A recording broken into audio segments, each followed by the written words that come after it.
السلام علیکم، میں ہوں رہنما جین نیوز کے ساتھ خبر شامل کرتے ہیں۔ جام نظیر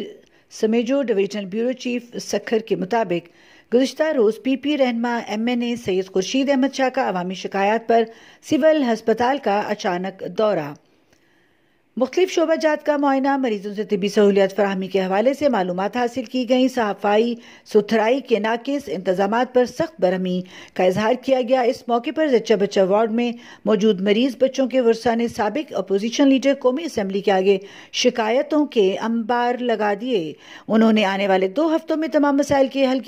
کرنے کی ورثاء کو یقین دہانی کرائی اور اسپتال میں صفائی ستھرائی کے ناقص انتظامات کے حوالے سے چیئرمین مینجمنٹ بورڈ کے سربراہ ڈاکٹر ذوالفقار سومرو کو تنبیہ کرتے ہوئے کہا کہ آنے والے 15 دنوں کے بعد میں دوبارہ آؤں گا۔ اگر ہسپتال صاف ستھرا اور دیگر معاملات درست نہ پائے گئے تو آپ کے خلاف سخت محکمانہ کارروائی کی جائے گی۔